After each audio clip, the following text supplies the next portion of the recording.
Mis hermanos, me encantaría iniciar con una pregunta. Cuando escuchas la palabra discípulo, ¿qué viene a tu mente? ¿O qué te recuerda la palabra discípulo? Así que les escucho. Seguidor de Jesús, aprendiz, ¿qué más?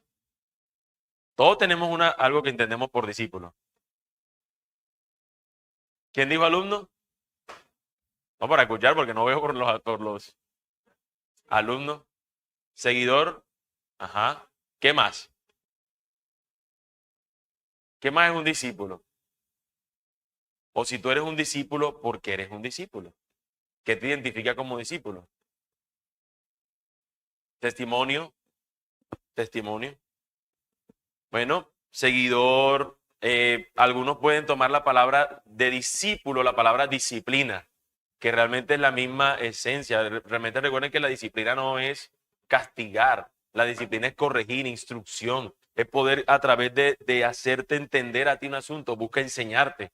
Ese es el propósito de la disciplina, corrección, y eso es lo que él produce en un discípulo.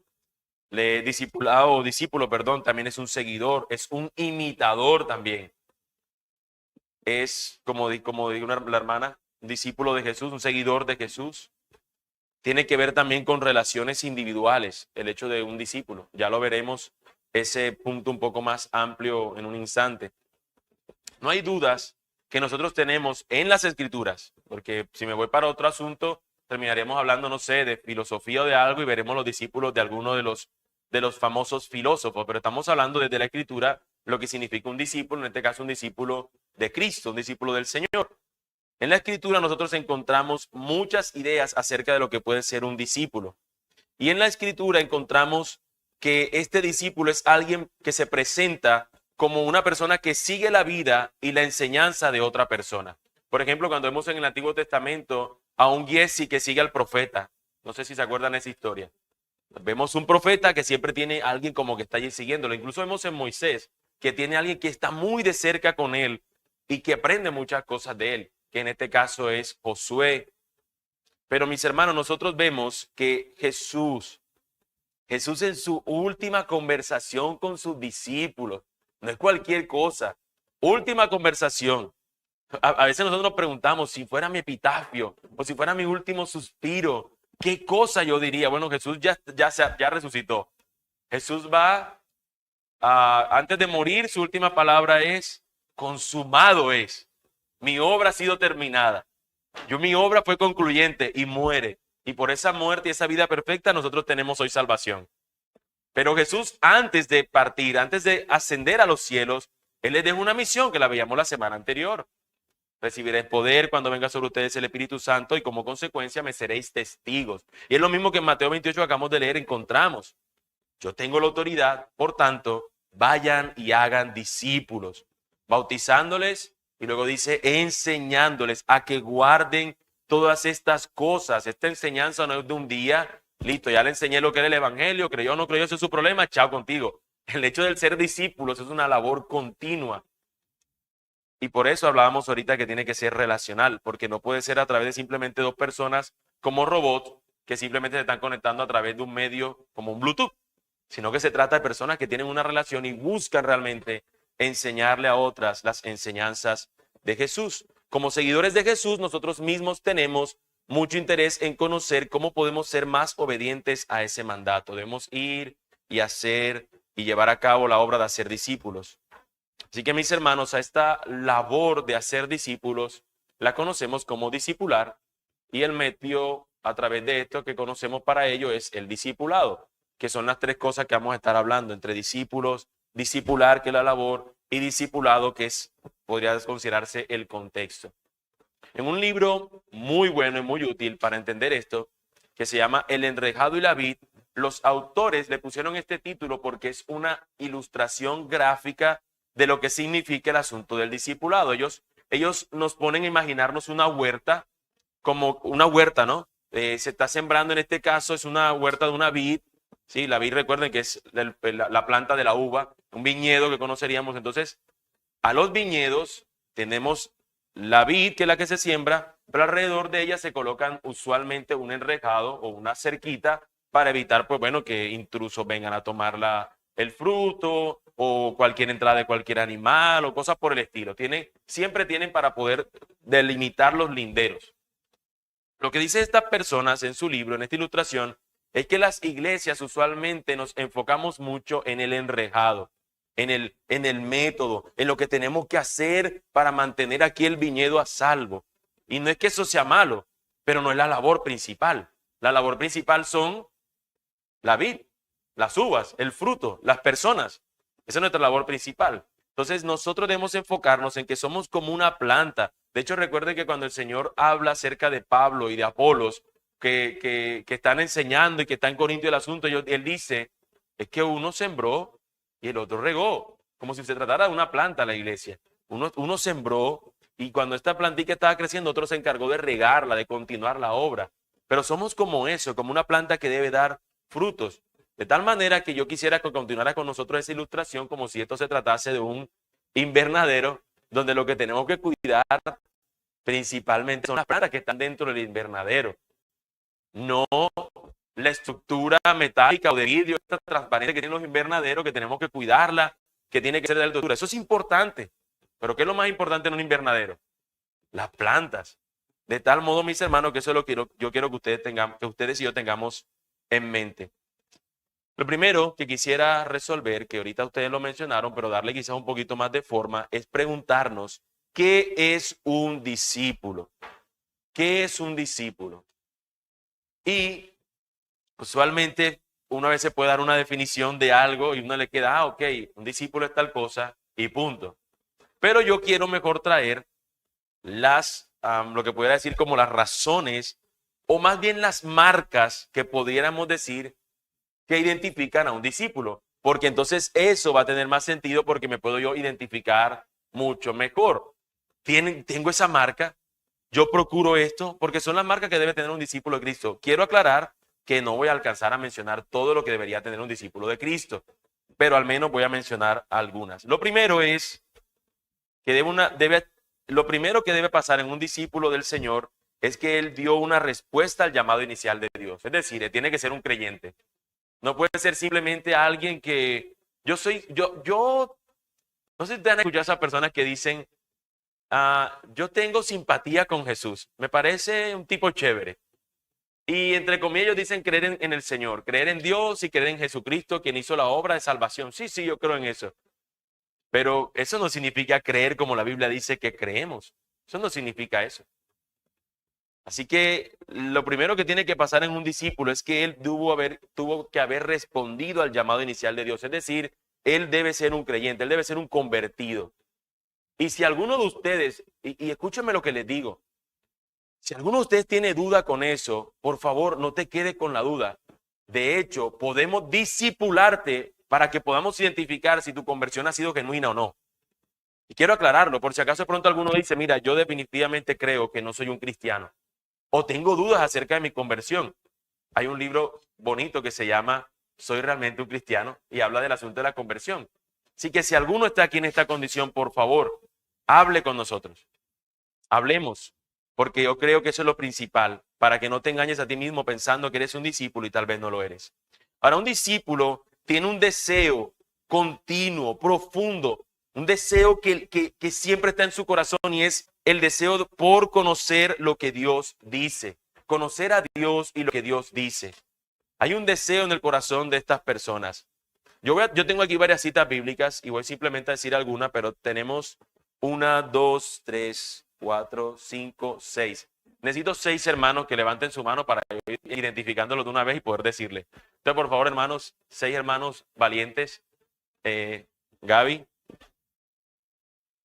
Brigitte, Jaime, ¿quién más?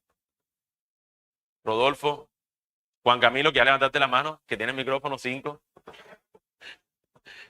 Y Jairo, dale. Entonces tenemos los 6 ya listos. Juan Camilo, eres el quinto. Entonces, el primer texto que quisiera leer es Job 23:13, Gaby. Un deseo por conocer lo que Dios dice.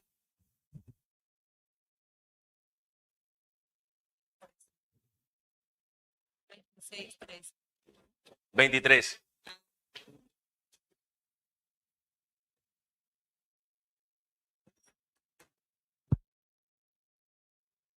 Dice Job 23:13. Pero si él determina una cosa, ¿quién lo hará cambiar? Su alma deseó e hizo. El Señor determinó cosas por hacer. Y muchas de esas cosas Él nos las ha revelado en su palabra. Y el creyente, de hecho ayer lo veíamos en la reunión de hombres. Nosotros, y voy a hablar ayer de lo que estamos reunidos, no los hombres. ¿Qué es ser un hombre según el criterio de Dios? Esa debería ser una pregunta y la mujer debe hacerse la misma pregunta. Soy padre. ¿Qué significa ser padre según la Escritura? Es lo que Dios dice en su palabra, lo que yo debo interesarme. ¿Para qué? Porque un discípulo quiere vivir conforme a las enseñanzas de quien él dice que es su Señor y su Maestro también. Ahora vayamos y veamos otro asunto y es que nosotros debemos separarnos de los estándares del mundo. Un discípulo del Señor es separado de los estándares del mundo. Primera los Corintios 10:13. La segunda persona que levantó la mano fue Brigitte. Brigitte y luego Jaime. Primera los Corintios 10:13. No os ha sobrevenido ninguna tentación que no sea humano, pero fiel es Dios, que no os dejará ser tentados más de lo que podéis resistir, sino que dará también juntamente con la tentación la salida para que podáis soportar. Nosotros encontramos otro texto que también nos invita a que no nos amoldemos al siglo actual o al mundo actual, sino que nosotros seamos como separados del mismo, que estamos en Él, no somos de este mundo. Y eso es un discípulo de Jesús. Así que tenemos que debe ser un creyente, tenemos que tiene un deseo continuo por conocer al Señor, conocer del Señor, conocer de lo que el Señor más bien nos enseña y nos instruye, pero también debe ser, el discípulo del Señor es alguien que está separado de los estándares del mundo. Nosotros necesitamos eso, así que ya tienes tres cosas que tú puedes evaluarte, no solamente si eres un convertido, sino tienes tú el deseo de conocer al Señor, te estás separando de los estándares del mundo. Ahora también el discípulo del Señor tiene autodisciplina. Mateo 16:24, mi hermano.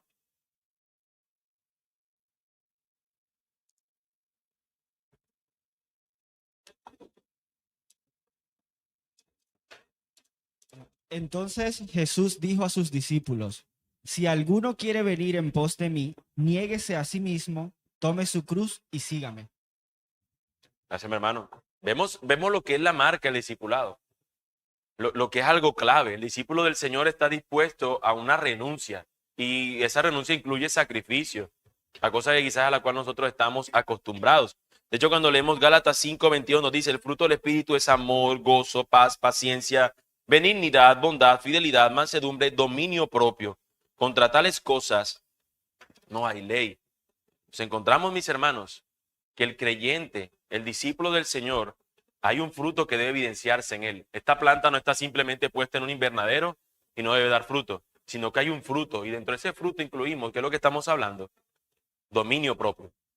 El discípulo del Señor tiene que ser una persona con una disciplina propia, porque el Señor ha infundado en su corazón. Y también eso deberíamos nosotros evaluarnos. ¿Cómo está el control mío acerca de las cosas que yo no debería tomar? O que si bien legítimamente no pueden ser malas, probablemente el exceso sí sea algo que yo debería considerar.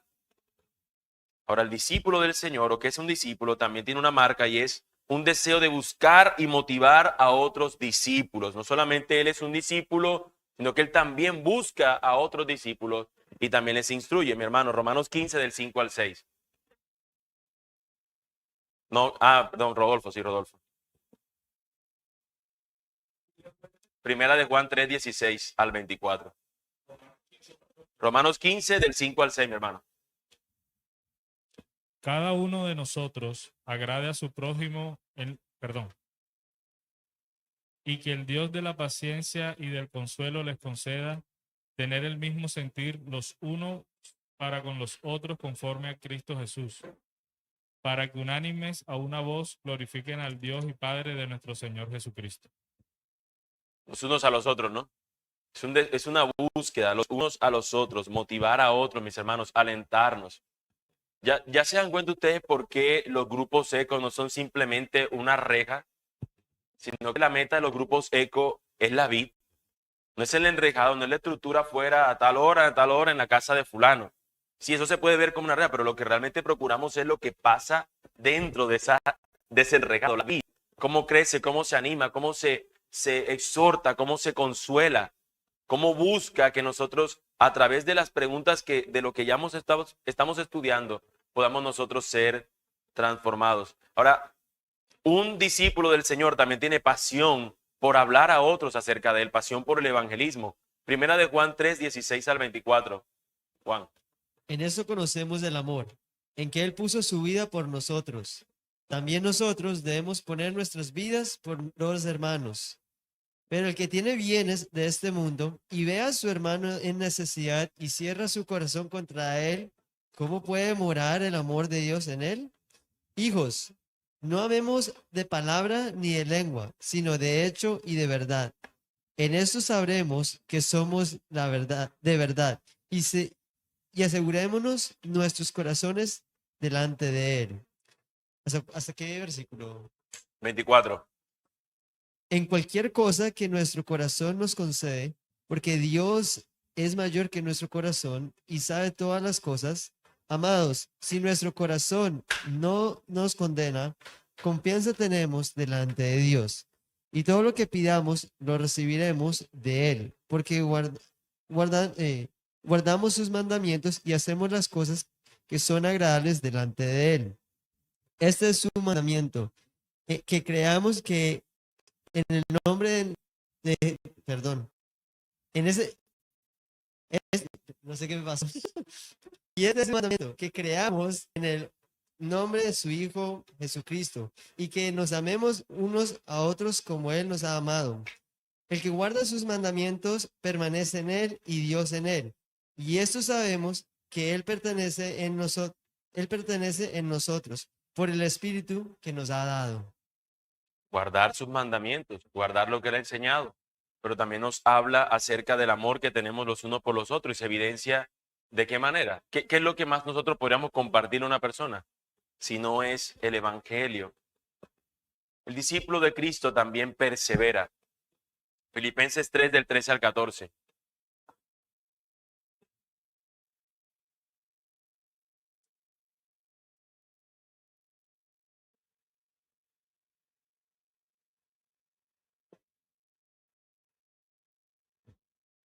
Hermanos, yo mismo no pretendo haberlo ya alcanzado, pero una cosa hago, olvidando ciertamente lo que queda atrás y extendiéndome a lo que está delante. Prosigo a la meta, al premio del supremo llamamiento de Dios en Cristo Jesús. Si usted lee esa carta y usted ve a Pablo, usted se da cuenta que no es una persona que tiene pocos días de convertido. Usted se da cuenta que es un hombre ya con una fe sólida. ¿Y qué está diciendo en este texto? Que ya estoy ya completo, que ya lo tengo todo resuelto. Yo mismo pretendo que no lo he alcanzado todo, pero sigo adelante. Y nosotros, con un cursito de teología ahí de 3 meses, ya, suficiente, ya, muy fuerte. Bueno, un curso de 3 meses te pueden dar no sé, algo afuera, en una institución que estudiaste te pueden dar algún beneficio, yo qué sé, te pagan más en el trabajo. Pero en la vida cristiana nosotros nunca dejamos de aprender.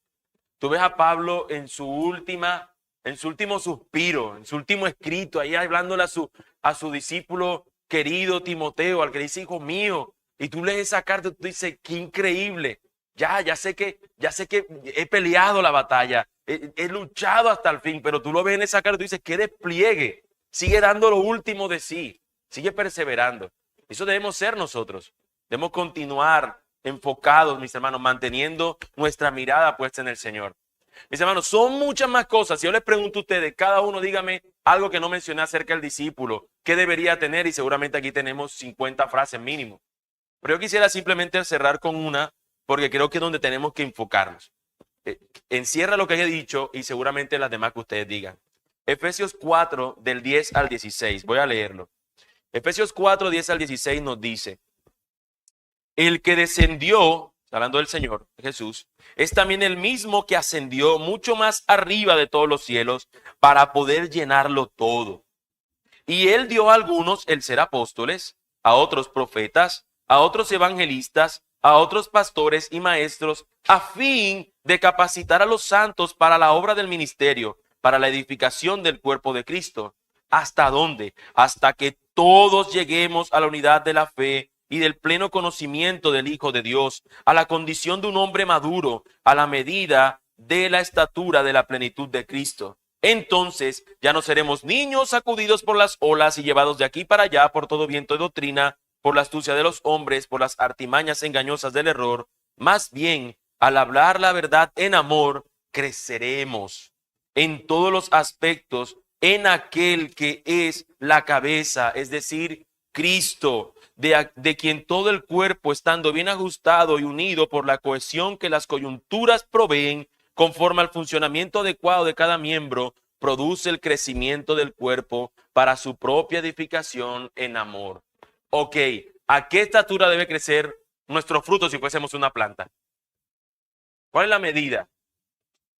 Cristo. Así que no se trata de que cuando yo vea a mi hermano, yo no le digo, es que a mi hermano así no se hace porque así no lo hago yo. Hermano, ¿qué nos enseña Cristo? Vamos a Cristo, vamos al Evangelio. ¿Qué te enseña el Evangelio? ¿Qué nos instruye el Evangelio? ¿Qué nos instruye el Señor? Esa es nuestra meta, mis hermanos. Cuando nosotros veamos en el árbol, si estamos viendo a otro hermano y vemos que su fruto está siendo un fruto malo o un fruto que no debería ser, recordemos que no es lo que se ve externamente para limpiarlo y pulirlo, sino lo que está dentro o lo que está en la raíz. De la abundancia del corazón habla la boca. Si está el Evangelio y procuramos que sea el Evangelio el abono donde esta persona y la tierra donde está cimentada, su fruto sería distinto.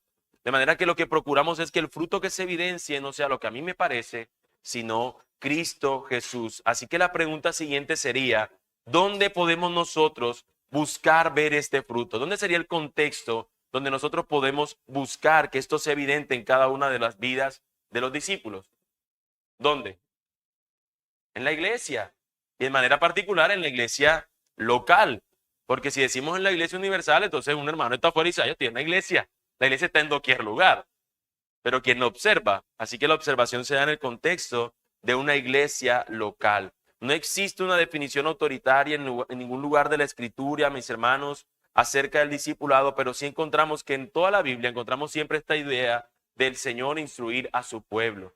El Señor instruir a su pueblo. De hecho, siempre buscaba el lugar y elementos por lo cual ellos siempre pudieran ver lo que Él es y lo que su pueblo es. Lo vemos en el arca de la alianza, lo vemos en el fruto en medio del jardín del Edén, lo vemos en el tabernáculo que después se crea, en el templo que posteriormente se crea. Lo vemos cuando ellos salen y están allá exiliados, pero como la intención es que vuelvan y se reúnan como este pueblo. Hay un asunto donde ellos deben ser el pueblo del Señor y donde Él, siendo su Dios, les pide a ellos que vivan de una manera distinta. Y el Señor procura que esta enseñanza siempre sea continua. Y lo vemos en Deuteronomio 6, por ejemplo, cuando Él le dice a los padres que deben ser los que deben mantener estas enseñanzas a sus hijos, a que guarden estas cosas que Él les enseña. Y nosotros hoy podemos ver exactamente lo mismo, pero ahora dentro del contexto de nuestra iglesia local. Nosotros juntos como iglesia, mis hermanos, nos enseñamos unos a otros. Así que, teniendo nosotros que hay unos discípulos que debe haber unas condiciones en ellos, unas marcas, también tenemos nosotros que hay un contexto particular que es la iglesia local. La siguiente pregunta sería, ¿cómo discipulamos o qué significa discipular? ¿Cómo hacemos esto? Bueno, mis hermanos, basándome en una definición que encontré y luego el despliegue de la misma, quisiera aclaramos acerca de ello. Discipulado, y esta es una definición muy particular, discipulado es la exhortación intencional de cristianos, fundamentada en relaciones deliberadas de amor y entrenamiento en la palabra de Dios. Voy a repetir la definición y luego la explico para que se entienda mejor. El discipulado es la exhortación intencional de cristianos, fundamentada en relaciones deliberadas de amor y entrenamiento en la palabra de Dios. Es decir, es una exhortación, no es un regaño. Es una exhortación que incluye ánimo, consuelo, que incluye el deseo de que nosotros seamos transformados. ¿A través de qué medios se emplean? No solamente la instrucción, sino también a través de la relación amorosa entre unos a otros. Mis hermanos, si nosotros cultivamos relación con una persona, cultivamos una cercanía en amor fraterno con otra persona, vamos juntos a ir más fácil a ser entrenados en la palabra del Señor o a ser entrenados por la palabra del Señor. Por eso en los discipulados o cuando tenemos estos espacios, no se limita a que simplemente sea una persona aquí hablando y las otras simplemente escuchando y punto, sino que hay momentos de relación, hay momentos de interacción los unos con los otros, porque de esa manera podrá ser mucho más fácil, o es la manera como vemos incluso que el Señor tiene con sus discípulos. No vemos simplemente a Cristo sentado en la silla de la instrucción o Él puesto en un monte y simplemente dando instrucciones, sino que Él tiene momentos de compartir con sus discípulos. Es una relación que Él cultivó durante 3 años con ellos y les fue enseñando y mantuvo a su grupo unido a Él.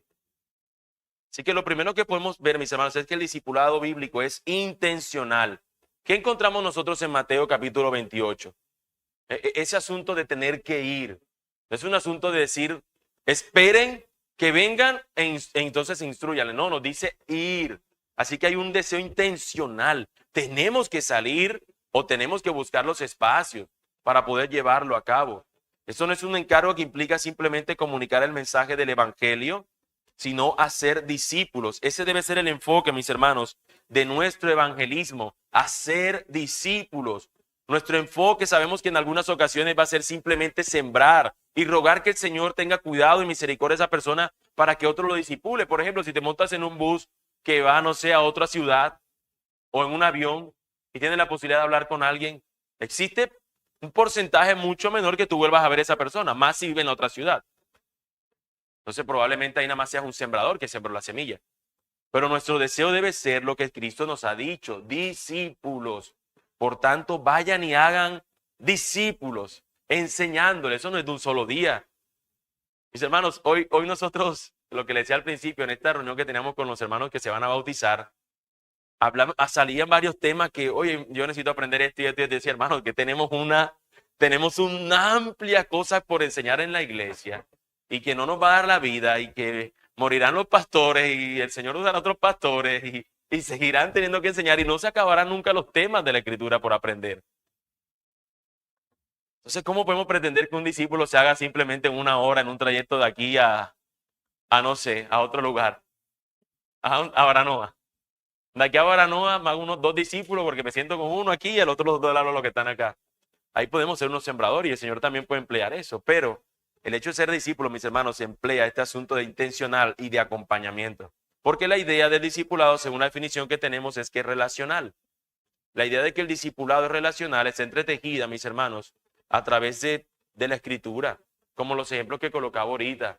Nosotros vemos a un Moisés interactuando, enseñando, instruyendo, como Moisés instruyendo a Josué, por ejemplo. De hecho, ningún cristiano ninguno del pueblo del Señor podía acercarse a la montaña ni a la falda. En cambio, te lo acompañaba siquiera hasta una zona donde allá él estaba pendiente, esperando que Moisés bajara y aquí estaba atento a que el pueblo no subiera, para dar esa la impresión. Recuerden que todos los demás hicieron o participaron de alguna u otra manera del becerro de oro, menos él. Él no estaba en eso, él estaba acá y cuando dice Moisés, mira acá lo que pasó. Y ahí sucede algo. Entonces vemos que el discípulo necesita esta relación entretejida. Es una relación cercana. No podemos simplemente pretender que las cosas se den porque yo leí la instrucción. Es usualmente lo que hacemos. Usualmente decimos, ya yo les dije y ellos no prestaron atención. Pero a veces se necesita ese entretejimiento. Tal vez la razón por la que el proceso para el cual trabajamos para construir al pueblo de Dios es tan relacional que ilustra y describe la mayor verdad de la naturaleza relacional de Dios. Mis hermanos, nosotros vemos a un Dios que se acerca. No vemos un Dios que se mantiene lejano. No vemos un Dios que se mantuvo en su trono de gloria, sino que Él se despoja. Él viene a nosotros y viene en nuestro mismo estado o condición. Condición más bien no, en nuestra misma naturaleza más bien, humana. Él se encarna, mis hermanos, y se acerca a nosotros. El Dios eterno, en la persona de Jesús, viene a nosotros. Y algo que vemos también en Jesús, mis hermanos, es el amor. Y eso es lo tercero que tiene que tener el discipulado bíblico. Relación sí tiene que ser lo primero que comentaba, que es intencional, pero también debe ser algo donde nos amamos. El discipulado intencional relacional no es algo frío, apático y práctico. Aquí tenemos este paso. El que no vino, no escuchó del evangelio, así que problema de él. No, mis hermanos, procuramos realmente el amarnos. Ahorita lo leemos en 1 Juan 3:16, el texto que leyó Juan. En esto hemos conocido el amor, en que Él puso su vida por nosotros. También nosotros debemos poner nuestras vidas por los hermanos. En eso consiste el amor. Mis hermanos, voy a colocar un ejemplo. Probablemente alguno no se vaya a sentir identificado, pero no de manera positiva. ¿Sabe cuántas excusas ponemos muchas veces cuando tenemos que ir? Cuando tienes que ir como asistente. La excusa es, no hombre, se está muy lejos. Mínima esa. Pero cuando a otro le toca ir a enseñarle a otro hermano, evalúa todos los pros y los contras. Y desea que haya paro todos los días que le toca ir. Desea que haya impedimentos. Probablemente alguno no me diga, mira, eso no pasa. Yo la verdad siempre quiero ir. Sí, hermano, aceptar nuestros pecados es muy difícil. Pero muchas veces en nuestro corazón sabemos que tenemos que amar, aunque sea lejos. Y decimos, pero ¿por qué no lo ama a otro? Señor, ¿por qué tú no descendiste y pusiste uno ahí cerca, allá en Soledad, o allá en Alameda, o allá en Concord? Y que de allá se levante uno para no tener que yo viajar todo ese poco de kilómetros todos los fines, todas las semanas. Hermanos, amar involucra sacrificio. Y si nosotros entendemos eso, seguramente nuestros matrimonios o algunos matrimonios no estuvieran teniendo tanto problema, porque el amar significa muchas veces incluye, o muchas veces no. El amor es sacrificial, pero todo lo soporta, todo lo puede. ¿Por qué Jesús entregó su vida por nosotros, mis hermanos? Una respuesta que no necesita micrófono. ¿Por qué Jesús entregó su vida por nosotros? Por amor, luego para que nosotros a través de la gracia, por medio de la fe, por que seamos salvos, por gracia a través de la fe, recibamos ese beneficio. Pero mis hermanos, la principal razón de la que el Señor hizo eso es para glorificar a Dios. Pero también para nosotros recibir este bien espiritual de ser suyos. Del mismo modo, mis hermanos, cuando tú y yo somos llamados a este discipulado bíblico, es amar, para glorificar a Dios y hacer un bien espiritual a mi hermano, enseñándole, modelándole, exhortándole y amar a sus discípulos. Acabé de decir una palabra que usualmente la ignoramos y es modelar. Y eso no se trata de una pasarela donde caminamos de una manera particular para mostrar nuestras ropas. No, modelar significa que yo vivo la vida que Cristo me llama a vivir y a otros se lo enseño también a través de la manera como yo vivo. No es lo que vemos en Pablo, sed imitadores de mí, como yo lo soy de Cristo. Bueno, en un discipulado también debemos ver eso mismo. Como en medio de nuestras luchas, cuando abrimos nuestro corazón y decimos, este texto que se predicó el domingo, me hizo a mí recordar una verdad, porque yo estaba viendo esto, y como otro puede decir exactamente lo mismo, hermano, a mí tal cual, pero sabes, el Señor también utilizó su palabra para traer consuelo a mi alma. Eso se trata, mis hermanos. Y por último, en este aspecto, es que el discipulado bíblico implica entrenamiento en la palabra de Dios. No es simplemente que nos reunimos intencionalmente, que nos reunimos a través de una relación entre fraterna, que nos reunimos para evidenciar el amor entre nosotros y ya. No, tiene que estar incluido aquello que nos va a enseñar.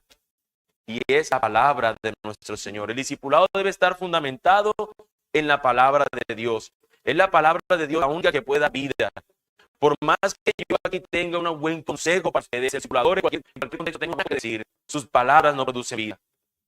Solamente la palabra del Señor. A menos que Él diga la palabra del Señor, es la única manera como realmente Él podrá traer vida y transformar a la persona. Si no lo hace Él, si no es el Espíritu Santo tomando las palabras del Señor para impregnarse en nuestro ser y poder transformarnos. Toda la escritura es inspirada por Dios y útil para enseñar, para redarguir, para corregir, para instruir en justicia. ¿Con qué fin? A fin de que el hombre de Dios sea perfecto, enteramente preparado para toda buena obra. ¿Cuál obra tú podrás hacer si no estás enteramente preparado en la palabra del Señor? Vamos a ser reversa al texto, ¿vale? No lo tenía preparado, se me ocurrió ahora. Yo debo hacer una buena obra. Bueno, para estar preparado, enteramente preparado para toda buena obra, tú necesitas ser perfecto. Eso dice entonces que el hombre de Dios es perfecto. Ok, ¿cómo el hombre de Dios es perfecto? Bueno, él debe ser instruido en justicia, él debe ser instruido en corrección, él debe ser instruido redactando su ser, él debe ser enseñado. ¿De dónde él toma eso para ser enseñado?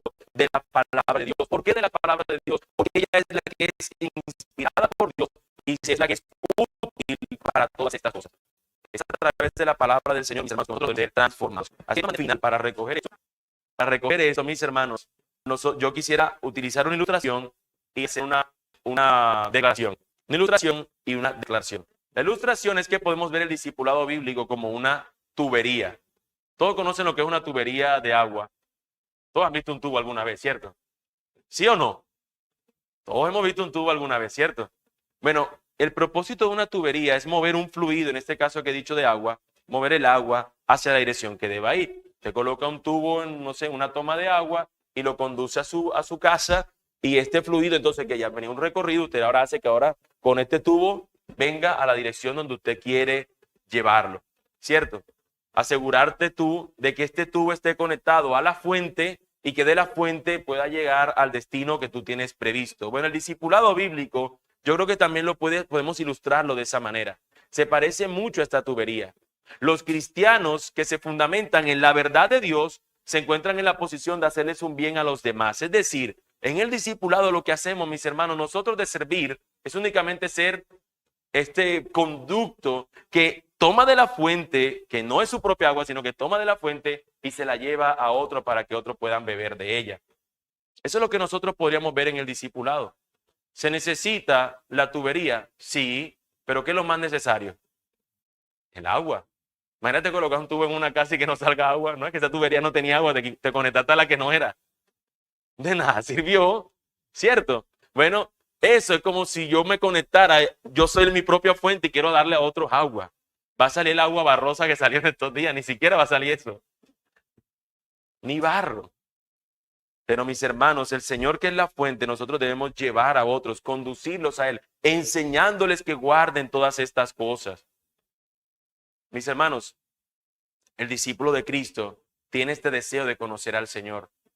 Y yo quiero animarles, antes de decir la declaración que decía, mi hermano, yo quiero animarles a que ustedes consideren lo siguiente. Cuando ustedes piden un consejo a un hermano, va a estar luchando con una idea, pero ve al Señor Jesús, llega a Él y ruega que el consejo que te sea dado y que el consejo que tú necesitas es realmente de la palabra del Señor. Porque es que a veces llegamos a un consejo, mi hermano, ¿qué hago en esta condición? Estoy sufriendo, y lo que quieres es que el hermano te diga lo que tú quieres hacer, que probablemente es pecaminoso o no trae la gloria al Señor. Y si tú nos preguntas, mis hermanos, muchas veces hemos visto, bueno, hermano salió como decepcionado de esta consejería, porque él quería escuchar otra cosa. Él quería escuchar lo que él quería oír. Mis hermanos, si la Biblia dice que los verdaderos predicadores o profetas del Señor son aquellos que dicen la verdad del Señor y no aquellos que los demás quieren escuchar para tener esta comezón de oír. Dame lo que me da coquillita en mi oído. Vamos a decir la verdad si somos fieles al Señor. Entonces, un discípulo del Señor también ama eso, que le instruyan en la palabra del Señor. Ahora, lo último que quiero recordar, que ya lo había adelantado hace un rato, es que el discipulado, mis hermanos, es un proceso, no es un programa. No es un programa. Muchas veces pensamos, mis hermanos, o es fácil pensar en el discipulado como un programa en el cual tenemos que hacer, un lugar donde tenemos que estar en un tal determinado tiempo, y no lo vemos con un proceso que es continuo, que es toda una vida, que nunca se agota, que no se acaba, sino hasta el día que muramos. Muchos programas, mis hermanos, han sido desarrollados para hacer crecer discípulos. Pero mis hermanos, estos programas que han sido diseñados para crecer discípulos les darán crecimiento en un asunto en particular o en algo muy práctico, en algún asunto nada más. Pero no en todo lo que representa la vida cristiana. No en todo.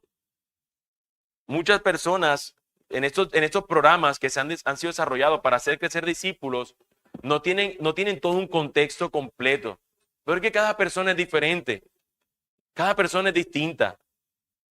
Aquellos que están liderando grupos, ECO, se dan cuenta que en su grupo tienen personas que son casi que mudos y otros que son más chacharacheros, que dicen, no, más, hablan más. Y ya eso es una diferencia, porque este es más fácil que te comunique, como este es más fácil que se comunique, nada más en comunicarse. Ahora, puede ser que este que aparentemente es más silente, esa persona que siempre está callada, es posible que ese sea más rápido de abrir su corazón. Y el otro que es más parlanchín, sea aquel que se endurece. Entonces tienes otro asunto. ¿Qué es más fácil? Mejor la persona que se abre su corazón y expresa, porque es más fácil poder ir con el evangelio y demás. Entonces nosotros tenemos diferentes personas. Si fuera solamente un método y una instrucción y punto, tendríamos problemas, porque algunos veríamos que crecen en conocimiento y los otros simplemente no pueden. Y ese es un problema cuando vemos que los discipulados simplemente es, hermanos, escuela dominical, discipulado aquí todos los domingos a las 9 y otro discipulado que vamos a inventarnos el jueves a tal hora, vengan a la institución. El que no viene, ese es su problema, no crece. No, está creciendo en un tema en particular. Pero ¿cómo está su vida? ¿Cómo el evangelio integralmente está obrando en su vida? Eso solamente se logra a través de la relación de los unos con los otros. Hermanos maduros llevando a otros a que crezcan en la estatura del varón perfecto que es Cristo. Pregunto, ¿será que esto lo puedo lograr yo aquí hablándole a todos ustedes? Claro que no podría. Yo podría instruir acerca de las verdades del Señor, pero a menos que estemos unos a otros creciendo juntos, va a ser la manera donde nosotros podemos ver cómo está fruto o cómo estas vides empiezan a dar fruto. En esencia, mis hermanos, el discipulado es más que todo cualquier cosa que hacemos de manera intencional para ayudar a otros cristianos a crecer en santidad. Voy a repetirlo. El discipulado es más que todo cualquier cosa que hacemos de manera intencional para ayudar a otros cristianos a crecer en santidad. Nótese que el cualquier cosa está involucrado con santidad, es decir, cualquier cosa que tiene ese objetivo. No es cualquier cosa que vamos a hacer una disco cristiana. No, eso no tiene ese objetivo. Es un proceso de ser transformados a la imagen de Cristo, no es un programa. Nosotros no venimos acá a una máquina, en un momento decimos, ¿quieres ser como Cristo? Paga esta cuota, dura 2 horas en esa máquina y sales como Cristo. Es un proceso. Ser como Cristo es toda una vida. El Señor dice que el que comenzó la buena obra en nosotros la perfeccionará hasta el final. No es un proceso que de unos días. Así que, mis hermanos, para concluir, mientras terminamos esta enseñanza, quiero recordarles que el discipulado es intencional, el discipulado es relacional, incluye el amarnos los unos a los otros y el entrenarnos en la palabra de Dios. Así que mi exhortación final es a que comencemos a pensar en cómo tú puedes crecer en tu propio discipulado, en ser tú un discípulo de Cristo, cómo tú mismo puedes pensar cómo yo puedo ser un mejor discípulo de Cristo, pero también en que Dios te use y te ayude a que te conviertas en un contribuidor intencional de la cultura de discipulado. Es decir, cómo tú puedes ser un discípulo que hace discípulos. Así que tenemos esta finalidad, ser mejores discípulos de Cristo, les exhorto, pero también les exhorto y animo a que sean discípulos que hacen discípulos. Señor bendiga su enseñanza, mis hermanos.